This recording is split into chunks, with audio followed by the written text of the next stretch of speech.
Hello and welcome to Roll for Topic, a roundtable discussion about topics related to running role-playing games. I'm Chris Salzman. I'm Andy Rao.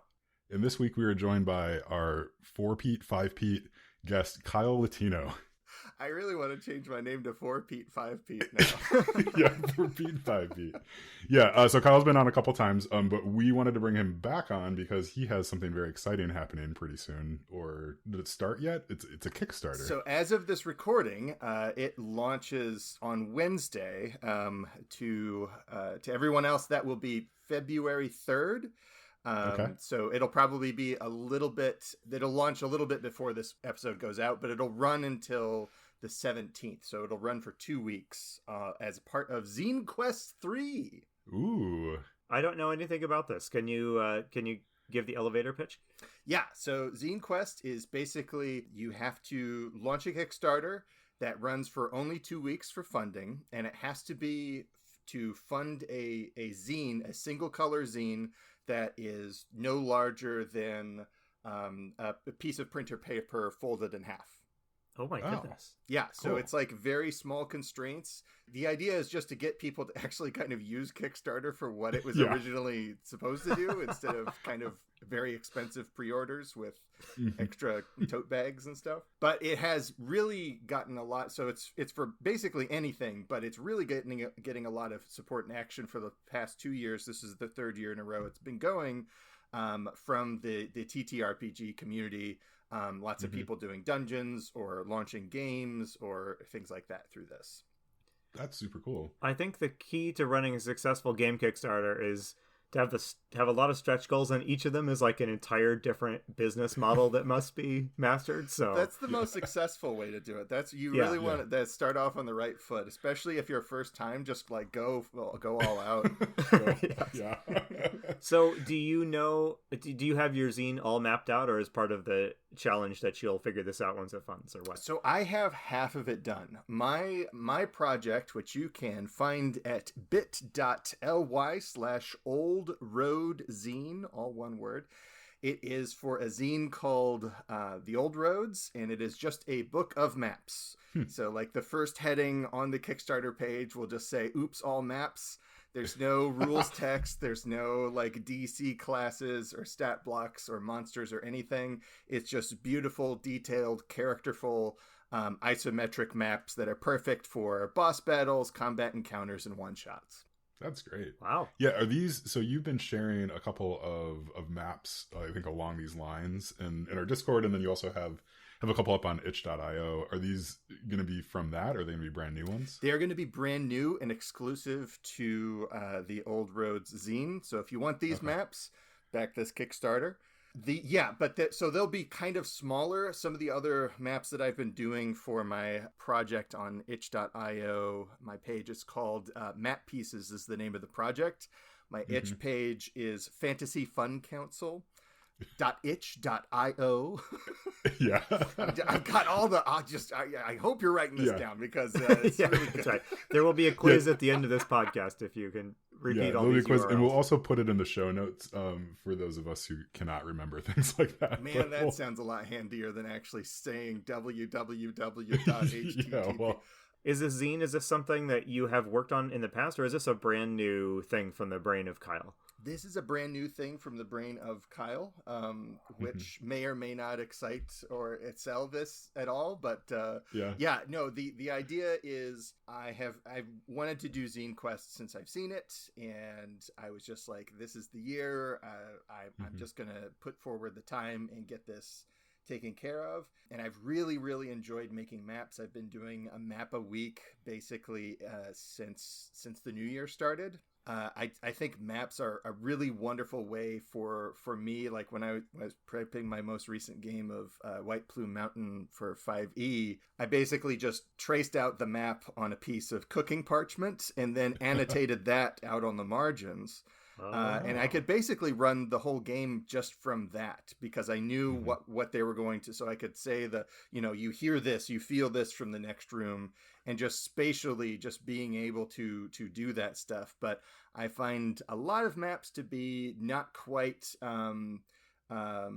evocative enough for my taste. So just like really getting in there and trying to make something that is clear, like it's a WYSIWYG approach. Like what you see is what you get. Yeah. And so you can run this without having any text and just kind of look in there and see what you can pull out as a GM. And if you don't want to use it directly, you can just say like, oh, well, that seems like an intriguing little set piece. I can kind of move that around for this. And just like have this kind of in your GM binder. So if your players kind of spring something on you, like you didn't have something prepared, if they went into the mines, that was just supposed to be this bizarre rumor you just pulled out of your butt. Well, here you go. Here you got a little mine sequence now. Huh. Yeah. Are there map makers in kind of the game nerd world that really inspire you out there? Yeah. There are a few. What is Skull Fungus is a really big one that does isometric maps. Those are the ones that I really found myself getting to. There's a couple other, but I only know their bizarre, Twitter handles. I can't remember them quite off of the top of my head. It's like even that one, I was just like, I've never said this aloud. So yeah. It's a good thing to say out loud, though. So I have a question for both of you guys. Chris, I want to say like a year or two ago, you experimented with a zine. Is that right? A very local one. Yeah, 2 or 3 years ago, I did something for like the Ann Arbor area called the Ipsy Arbor D&D Gazette, I think is what the full title was. But yeah, that was super fun. So I actually got, like a couple submissions from folks. Some people that we've ended up actually having on the podcast. So this was before the podcast. I ended up doing this, and so I published it online. It was super fun. It got shared around like the Ann Arbor area, a little bit. It did not take off like wildfire. We never did a second, second issue, anything like that. But yeah, it was super fun. Done it yet is what I think you need to say. Yes. Yeah. Well, I think after this episode airs, that will change, I'm sure. Oh my goodness, I had no time for it back when I did the first one. I definitely don't have time now. Well, my question for both of you then is, so in this era of Reddit and Discord and massive online communities constantly chatting and trading, what does a zine bring that's what's special about a zine? Why do a zine now? What I liked, so I'll answer, and then Kyle's gonna have a better answer, so I want to get in before that. But what I really appreciated doing that was putting together just a thing that is so focused. It's like it's meaningless to the people that it's not for, if that makes any sense, right? It's like you're just like really focusing in on this like particular aspect of whatever your hobby is. And to me, that's fascinating, right? Like, so that's what I really enjoyed about putting it together, because it was, stories and things that people were sharing about their D&D games and Pathfinder games and stuff, but like only from a very hyper specific location in Michigan. So, all right, what about you, Kyle?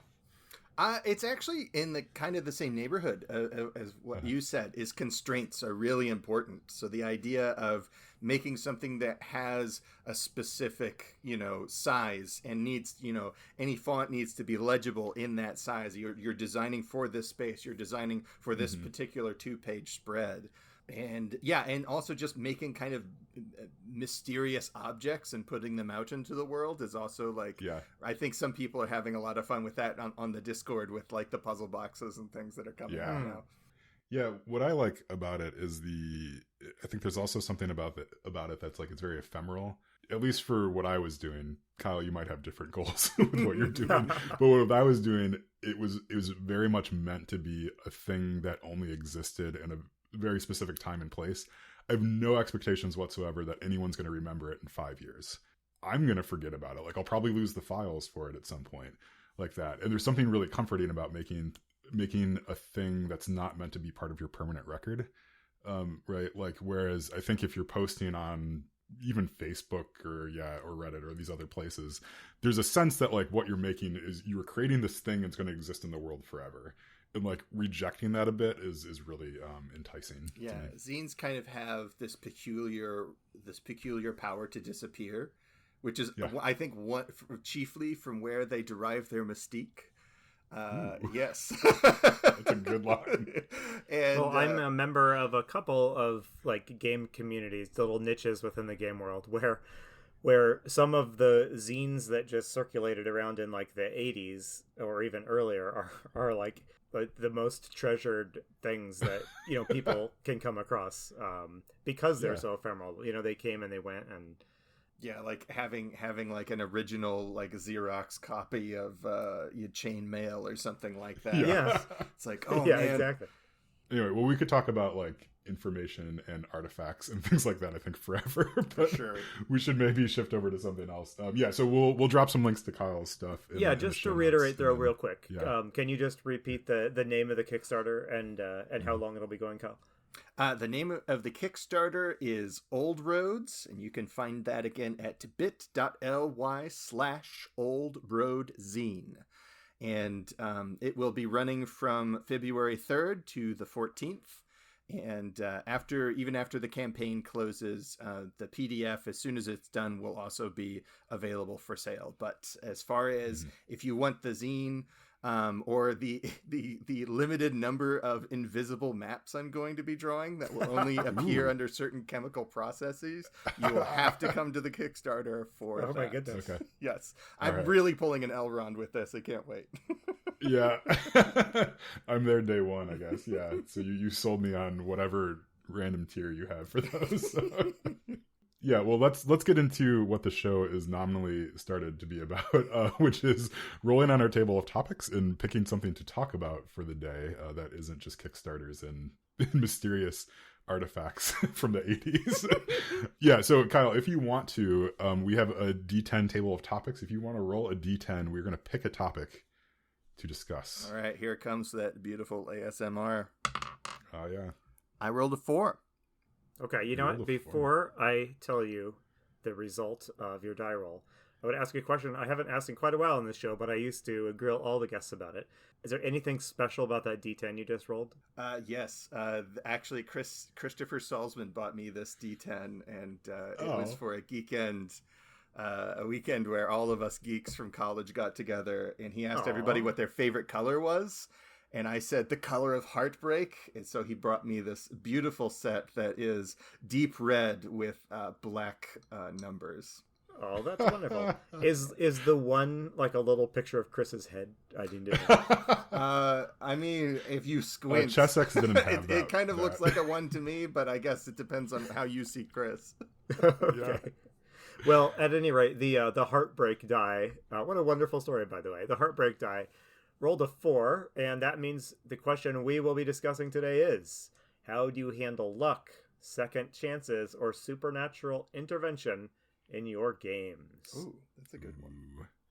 I'm thinking back as to when we added this to the topic, and I think there's a lot of different directions this could go. But one of the things that was on my mind when we added this topic to the table was the number of games that have some sort of like a luck mechanic or a fate points or luck points or a luck roll or something like that, like a mechanical way to give players kind of a last chance for a lucky break, if something like that. That is one way that games officially introduce some sort of basically divine intervention of some sort into a game. Do you guys play games where there's a mechanic, like an escape route mechanic like that? I don't think explicitly. I mean, other than the standard answer of D&D, let's see, every roll is sort of a little bit luck based, and then there's death saving throws, things like that. But yeah, I don't think I play games that explicitly have that. My first introduction to this was way back in the old days, playing I think Top Secret SI back in the 80s. It was a spy RPG, and every character had, I think they were called luck points, and characters, they never knew how many they had left, but they could ask to spend a luck point at any time. And I forget what happened, but I think it was like you either automatically succeed or you get to re-roll a die or something like that. And the idea was, eventually you would spend a luck point, and the GM would grin at you and say that you're all out of luck. But Would something extra bad happen to you if you asked for luck and you didn't have it? I don't think so. I don't think it was that thought out of a mechanic, but it should have been how it played out, I think. So what sprang to mind when we rolled this question, guys?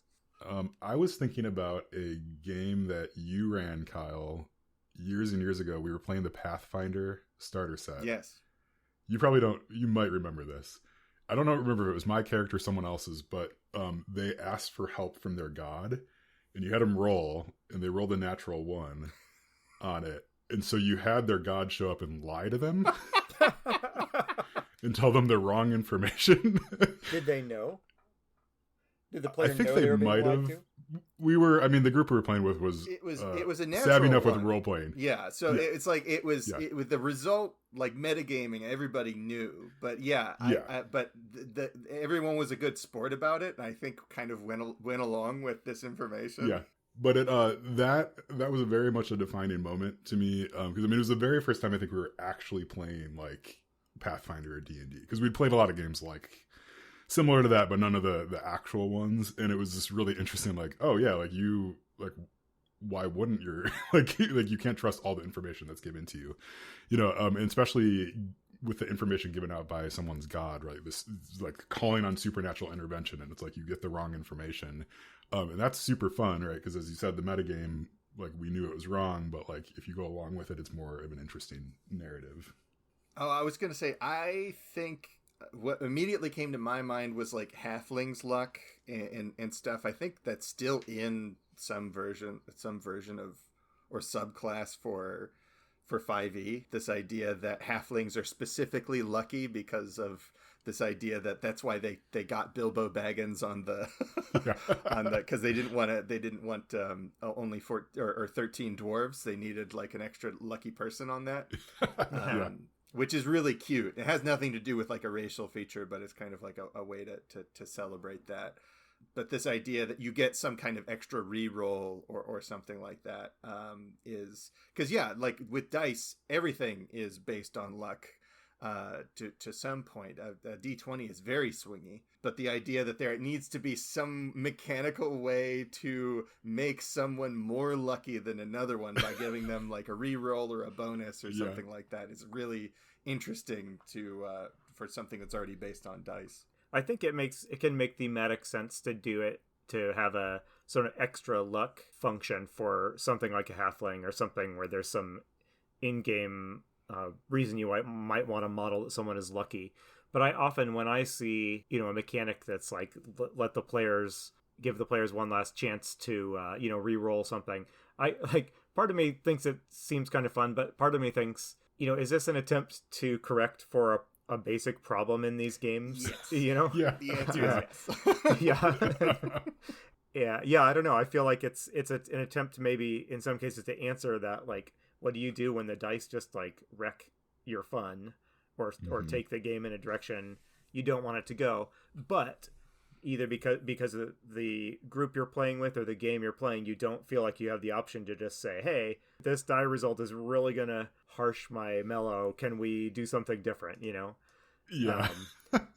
How often have you guys been in a game where something really dramatic hinged on luck or chance, and not just like you got a lucky hit in combat, but something that really changed the direction that the game was going for good or bad? Oh, that's an interesting question. I have there's a moment that I think about a lot in a game that I was running where the rogue in the party ended up killing a dragon on basically like the perfect roll.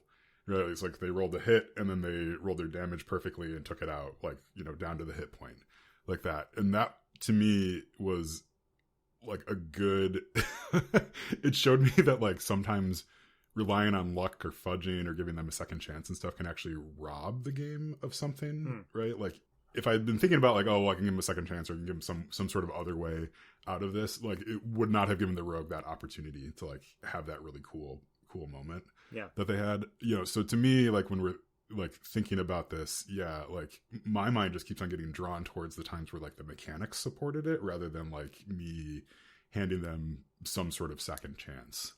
Do you guys feel comfortable leaving truly significant elements of a game up to pure luck? Like, I think we are all familiar with the idea of letting random chance determine, like, oh, do the goblins surrender, or does this NPC agree with you, or something like that. We're all comfortable using dice to determine smaller scale random things. But have you ever played in a game where you were just like, I don't know if the big bad guy is going to surrender and change his ways here, or or evolve into an evil deity and attack. You know, has anyone done something really dramatically using just luck? Oh, I'm not that bold. What about you, Kyle? I had a couple of games that I've run where I really did just like have a bunch of random tables and stuff like that. And I didn't have a set story. The idea was to design it around like more emergent play. And that was really fun, but I got the feeling like I got kind of bored with it and my players got bored with it because nobody felt like anyone could affect anything, right? So if it's all based on random stuff, it's you. What have you really conquered? It's like you're just at that point. It's just snakes and ladders with extra rules. Oh, that is a great. I'm gonna remember good that reference phrase. because man, that game is not fun. Yeah, because there's nothing you can do to affect your outcome. There is no strategy to it. You just roll until the game decides it's over. Oh yeah, we have to do a quick aside because I didn't realize until it became apparent. We don't have a copy of Shoot Snakes and Ladders, but you know what game is a nightmare is Candyland. Yeah. That is. I kind of wonder if that is if there is some kind of like someone actually had a nightmare about Candyland and that's where the game came from, and they actually really effectively delivered this idea of not being stuck in this nightmare Candyland. Yeah, a deterministic escape from Candyland. So we used to have a copy of Shoots and Ladders, but I recycled it because I never wanted to play it ever again. Yes. Although this is making me think that it would make a fantastic dungeon setup, to have behind the screen be playing Shoots and Ladders as you're describing what's happening to them. I think you just gave me an idea for a map. There you go. Every 20 minutes, you would draw a card that sends you back just to the beginning of the dungeon, and you just get to do it again. Like, what is going on? What is this magic? I mean, that's one. It reminds me of the Suffering game chapter of the Adventure Zone, where they were stuck in this carnival that was run by liches, and there were like all these roulette tables and like random events, and it would just circle around and around until they found some way to break the cycle eventually. And fans and the players of that game hated that. But I thought it was really clever. And I thought there was some really great character moments that came through it. But I wasn't playing in the game and I'm a weirdo in the first place. So I understand why everyone disliked it. We've gotten like really off topic, but I think I want to come back and focus on something. So like we talked a little bit about like mechanics that support luck and things like that, and that I was reminded of, and it's very telling that we got 15 minutes into this conversation before someone brought up inspiration from 5e, because it's the thing that like every GM forgets about like immediately. Totally.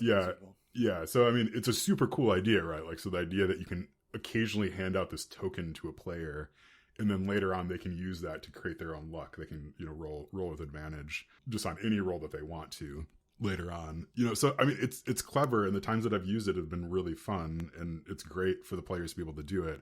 But it's just one of those things that I think you forget about because I think maybe secretly like you don't actually want to give your players that ability.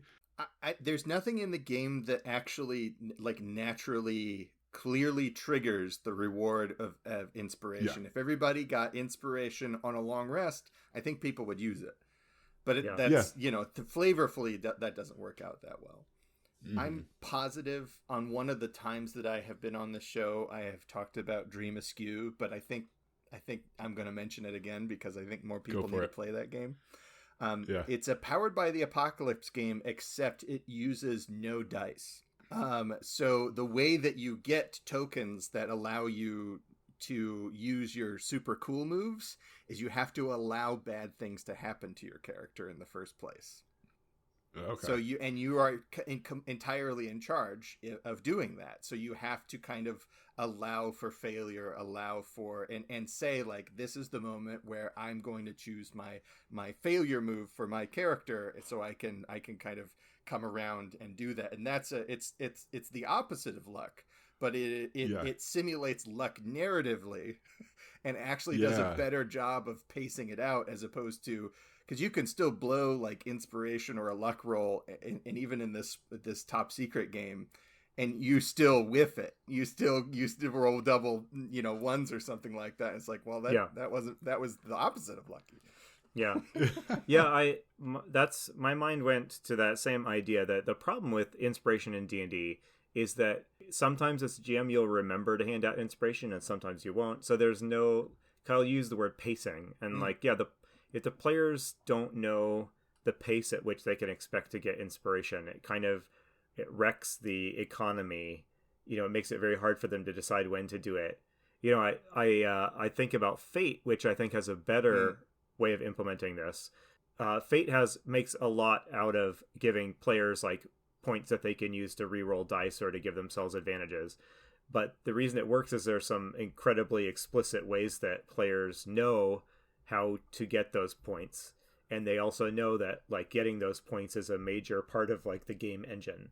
So for that reason, when you play Fate, you see people using them all the time, and you see the GM dispensing them all the time according to like the rhythm set by the game. And I like the idea of inspiration in D&D 5e, but it has always felt to me like something that's kind of just tacked on without a lot of thought as to like how will people actually use this at the table.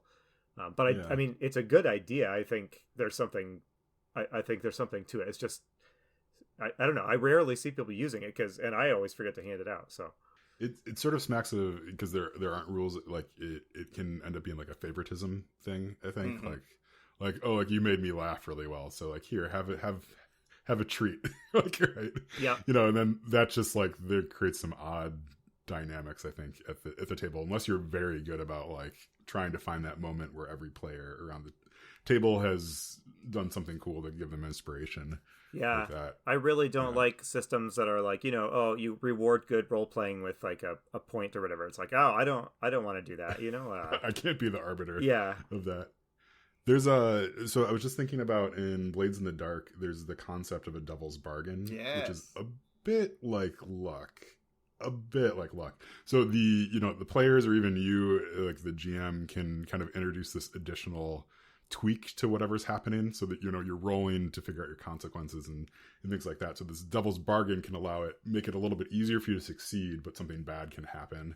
Blades is all about the narrative, right? So everything's building back into the narrative, which is really cool. So I like this idea of luck adding some sort of very real mechanic, and it's not like an additional mechanic, it just sort of adds on top of everything, but then also adds a narrative element to it as well. It's not just like it makes it easier for you to succeed. As it happens, I think I dished out a devil's bargain to Kyle at our most recent Band of Blades game. Oh, you did? I learned something. Tell me about it. About Kyle's heart that day. It's Band of Blades. We're all heartless, otherwise we wouldn't be playing the game. I thought I would really throw a wrench into the works, because as a result of him doing this devil's bargain, I said, all right, well, you can do your thing, but you're going to notice that there's some like innocent survivors calling out to be saved nearby. I thought that would introduce a lot of drama, but then Kyle was like, oh, okay, well, yeah, no worries. I'm not gonna. I clearly I'll just felt ignore bad them. about it. Like later on, like it bothered me, even though it didn't interrupt my plan. I want you to know that, but yeah, I'll confirm that he did feel bad about it later, and everyone was okay in the end, dear listeners. So it all worked out. It was all just a game. One game we should mention that uses luck in a really interesting way, I think, is a Call of Cthulhu, and a lot of the basic role-playing games have an actual luck stat. And I've always found the way it's used to be pretty intriguing. At least the way I've used it when GMing Call of Cthulhu is I kind of use it to decide what happens to who if I don't have a clear sense, or if context doesn't make it obvious. Who gets noticed first by the cultist or whatever? Well, everyone make a luck roll, let's see what happens. Or who has the lowest luck? And I find that's kind of just being able to say, all right, who has the highest luck here? You probably managed to avoid the trap or something like that. I find that's like just kind of a handy number to have on a character sheet. Mm-hmm. And it's that's also really interesting because there's a refresh, so that number can change, and then you can also spend luck. So you can you can spend that luck from a reservoir. I think this is in Pulp Cthulhu. Maybe this is just in Pulp Cthulhu. but you can spend that luck to add into a different roll for a different skill, but then you've diminished your luck number. So if your character has to make a luck roll, you are far less likely to pass it. Oh, interesting. Yeah, I think Dungeon Crawl Classics might have a stat that works like that too, right? Oh, yes. They absolutely and that might even be what you're talking about. Yeah, it's just an interesting way to make luck really a tangible resource at the table. There is a rule of storytelling that I have had in my brain for so long. I do not remember where I heard of it. Probably from Brian Michael Bendis on an interview on the Word Balloon podcast like 15 years ago is when I heard this, and it's just been, but it's really good, and it's germane to our discussion. Is that coincidence is a great way to get characters into trouble, but it's a terrible way to get characters out of trouble, and this is kind of one of the problems of luck mechanics and like luck solving problems or divine intervention, Deus Ex Machina stuff in role-playing games is it doesn't actually honor player agency or character agency, but when things are unlucky, when you keep running into that same mini boss, it's just like, oh, how of all places did he end up in this room? That feels satisfying. So in some ways, like, bad luck is kind of easier to seed into a role-playing story than figuring out how to like mechanize like good luck. But I just wanted to throw that out there. You know, bad luck is fun, right? When things get even more ridiculously worse or more desperate than they already were, it's very awkward trying to introduce like good luck. I mean, if you've ever been in the position as a GM of trying to extricate your players from a situation, you know, and if you're in this situation, you probably made some GMing mistakes to start with, but you know, I disagree. It's always my players' fault. But yeah, you're right. Bad luck is easy and fun, but yeah, engineering good luck is kind of a weird, complicated thing to do, right?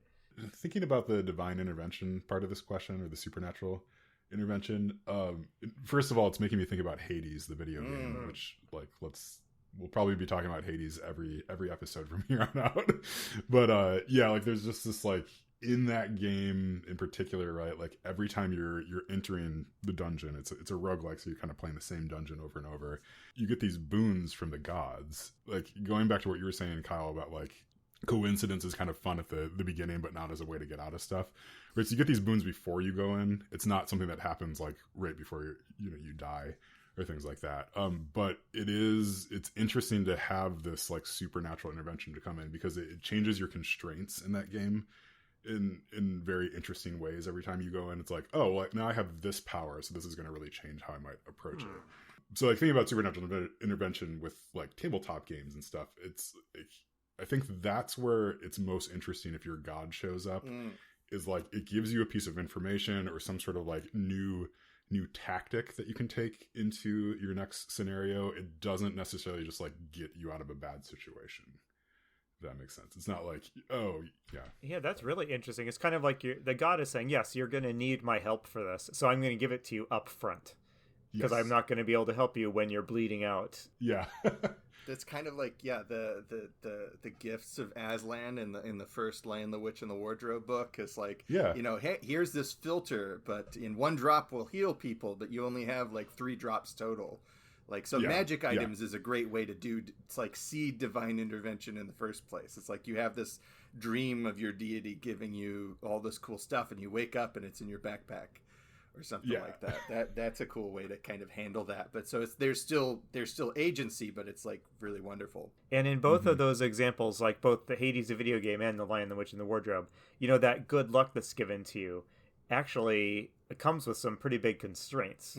Like in Hades, you have to choose between different boons at various places. And I don't know about you, but I mean, I almost feel resentful sometimes at having to, I mean, they're both, all 3 of these options are good. And I'm kind of annoyed I have to pick the one that's better. And in Lion, the Witch, the Wardrobe, you know, they get the thing, but they only have a few drops of it, or they only have a limited number of times they can blow the horn or whatever. I don't remember, but that gives players like a big advantage or a big out, but it brings interesting tactical restrictions with it. I think I want to introduce that vial from the Chronicles of Narnia in a game, because it'd be great if word got out that the party had it. Right? Right? It's like the party has 3 supernatural interventions, right? And like, when are they going to use it? You're like, who would want that? Like, who's going to fight for it? Who's going to be mad at them for not using it in the right place? Who can they, like, there's all sorts of things that can spin out from there, which is just really fascinating because it's such a finite resource, which, I don't know. When I think about really powerful get out of jail cards like that players wind up with, I don't find that people use them very much. Yes. Because they're so precious. You're always saving it. It's like, I don't know, it's like in Doom when you get like a couple of shots for the most powerful weapon, right? You're supposed to be using it, but really you're going to finish the game with that weapon unused because you're saving it. 10 mega phoenixes at the end of this. Right, exactly. And and maybe that's what D&D 5e is going with its inspiration. Luck that's in smaller, less dramatic chunks is more likely to actually get used at the table. Yeah, well, and it's also really interesting because both with the Narnia thing and Hades, it's actually a transparent decision. It's like it's your choice of this over that, and there again that gives an interesting choice to the players. And even with I'm thinking of the Captain Britain comic, where he had to choose between taking Excalibur or an amulet that would heal everybody, and he chose the weapon, and that's kind of like he chose his path, kind of this moment of character choice, but also like you get to express yourself even within the bounds of this kind of divine intervention. Wow. Well, I think we're all going to have those character moments in games going forward where it's like, the God offers you 2 choices. What you There's do? a game, I have not played in one yet, but I think Ryutima is a game, is an RPG out of Japan. And it's about traveling and storytelling more so than overcoming monsters and stuff like that. But there is an explicit like GM fiat character. So the narrator of the story is this dragon that can come in and like interact with the characters if they call out. Oh. So like that kind of building it in from the beginning, it's just like, this is part of the world setting is this dragon already likes you, which is why you are the main characters of the story in the first place. And if you find yourself in the darkest night and you really need somebody to save you. But again, that is kind of like, that's explicit from the beginning. If that just comes out of nowhere, then it kind of obliterates that sense of tension and meaning. Well, I think that's as good a place as any to wrap up. There's a lot to think about in here. I have to admit, when we, like a lot of topics, when we roll this, it's like, I don't have anything to say. We're not going to be able to talk about anything. And then, well, it's half an hour later. So here we are. But so Kyle, thank you so much for coming on. This was super fun. And I hope your Kickstarter goes very well. Here's hoping. That's by the time this comes out, hopefully it's already funded. That'd be nice. Yeah. Well, we'll be doing our part. Do you still do that thing where you have people replace the question with their own? We do actually do that. I was going to ask you about that. Yeah, so Kyle, let's do this as our last activity. Why don't you replace the topic that we just rolled on with one of your own making? What games do you want to run but have always chickened out of? Oh, I can't wait to talk about this one. There's so many of them. Mustard on that one. Yeah. That's a great question. All right. Well, thanks, Kyle. Really appreciate it. And we'll drop links to all that in the show notes. And then if anyone wants them, otherwise just holler at us and we'll be talking about it other places too. So I've been Chris Salzman. I've been Andy Rao. Kyle, why don't you say goodbye? Goodbye. Yeah, thanks. And remember, if your players are having fun, you're a great GM. Do.